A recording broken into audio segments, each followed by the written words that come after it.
Hey, topping your life's math industry, and we are going to take a look at the exponential rules.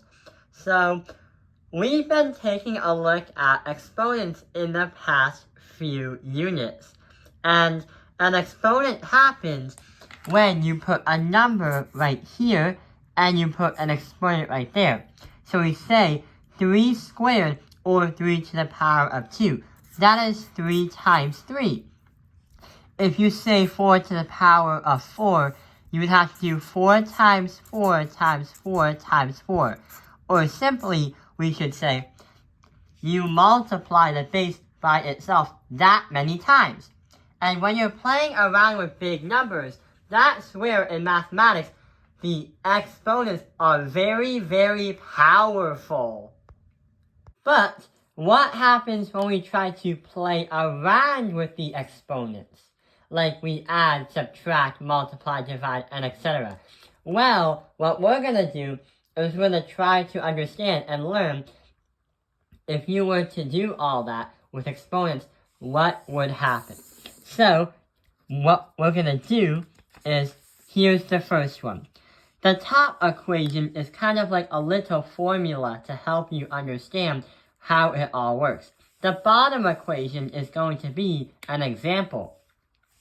So right over here, what happens when you multiply exponents? Well, when you say am times am, you are going to get am plus m. When you multiply by exponents and have the same base, what you would have to do is do 2 and 6 and multiply them each other. M and that one. 2 and 6, you would add them together. So 2 and 6 would be 8. So 3 radical 8. That's why we say am plus m. 3 to the power of 8. 2 plus 6 equals 8. Sounds kind of easy, right? Well, what happens when we try to multiply, but also when we try to divide? When we divide exponents, it's going to be a little bit different. If you multiply exponents by adding, dividing exponents will mean you have to do the opposite, which will mean subtract. So it will be a and m minus m. So you have to do m minus m. M minus m. So what will happen is, if you have the same base, again, you're going to have 10 minus 8 is going to be 4 to the second power.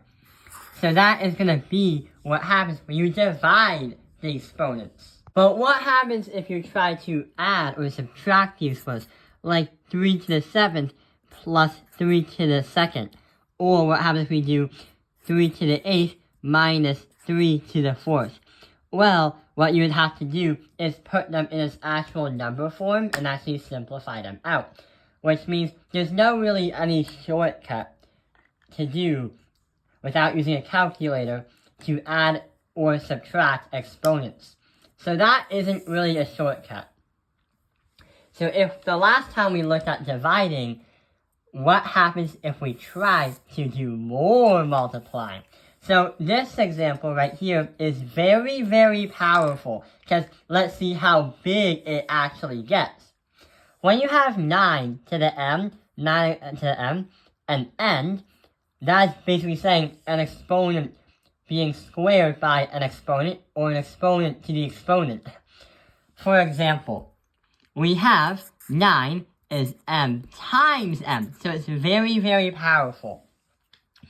7 to the 4th, and then we have to do that to the power of 8. 7 to the power of 4 to the power of 8. Really, really powerful. 4 times 8 equals, 32. So it's a really powerful number, a really big one. 7 to the 32nd power. Wow, that is really massive. So here is how we play the game. Any negative number must be moved, and every positive number will stay. Let's see what happens. X squared is a positive number, so it stays on the top.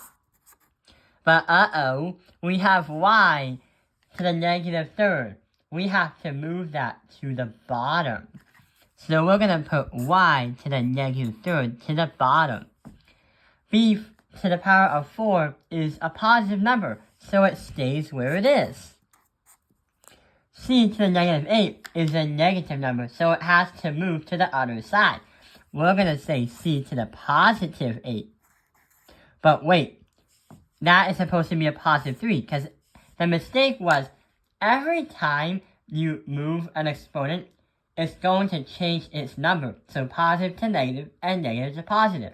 And finally, d to the power of 10 is going to stay a positive number, meaning it would stay by itself, and it wouldn't really switch any sides.